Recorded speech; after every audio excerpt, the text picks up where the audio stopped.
여러분, 거룩함이라는 말을 들으면 딱 뭐가 떠오르세요? 혹시 막 무거운 짐, 지켜야 할 까다로운 규칙들, 이런 게 생각나지 않으세요?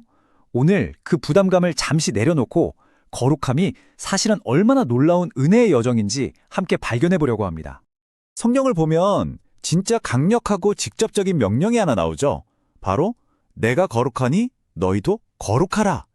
이 말씀은 구약에도 나오고 신약에도 나와요. 그만큼 시대를 초월하는 하나님의 변치 않는 요구라는 뜻이죠. 와, 정말 무게감이 느껴지는 말씀입니다. 근데 바로 여기서 이런 질문이 생기는 거예요. 아니, 흠도 많고 맨날 실수하는 불완전한 우리가 대체 어떻게 거룩해질 수 있다는 걸까요? 그쵸? 이 어려운 질문이 바로 오늘 우리가 함께 풀어가야 할 핵심입니다. 자, 그 해답을 찾기 위한 첫 번째 단서부터 한번 살펴볼게요. 거룩함으로의 부르심은요, 본질적으로 세상의 흐름을 거스르는 거다. 여기서부터 시작해야 합니다.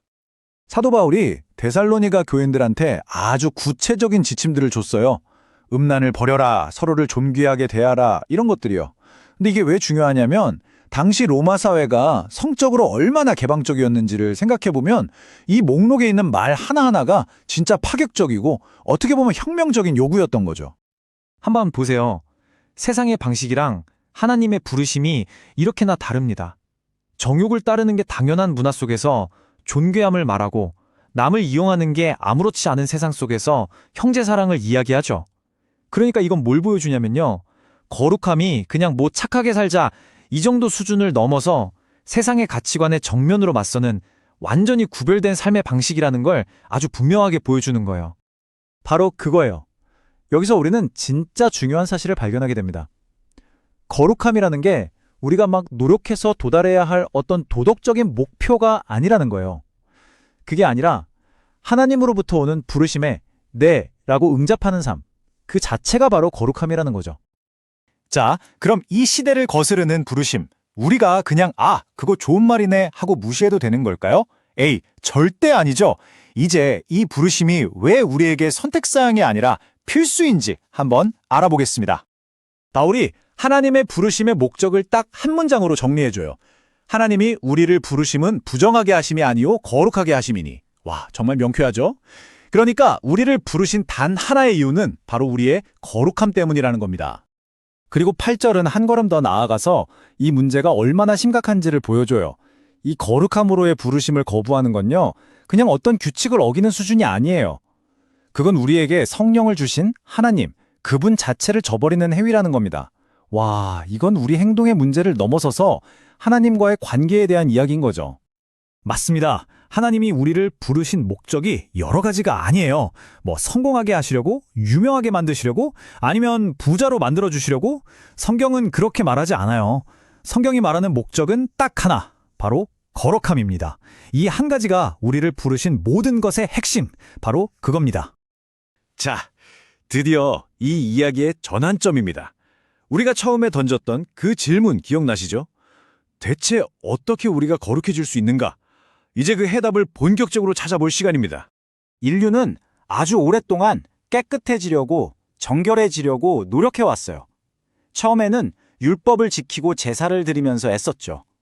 또 선지시대를 거치면서는 신적인 정화 행위를 경험하기도 했고요. 하지만 마침내 예수님이 오시면서 모든 게, 정말 모든 게 결정적으로 바뀌게 됩니다.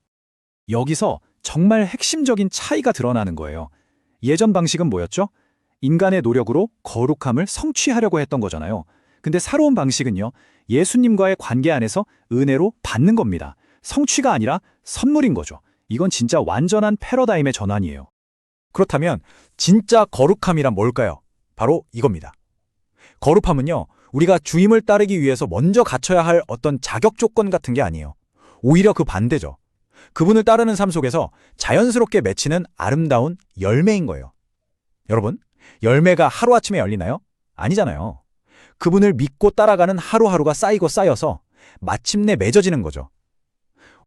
자, 이제 퍼즐 조각들이 거의 다 맞춰졌습니다. 이 새로운 관점이 어떻게 거룩함이라는 개념을 그 무거운 짐에서 정말 놀라운 은혜로 바꾸어 놓는지 마지막으로 한번 정리해 보겠습니다.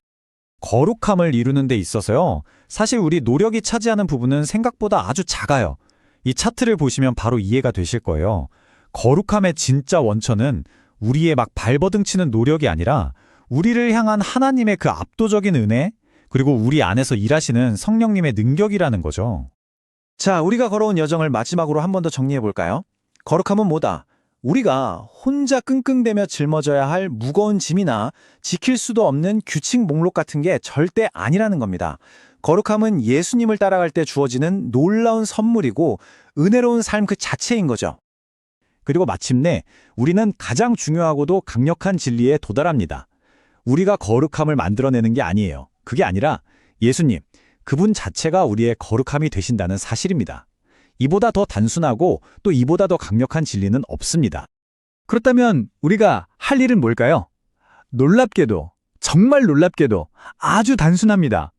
막 복잡한 노력을 하는 대신에 주님의 말씀 앞에서 그냥 네 하고 응답하는 거예요.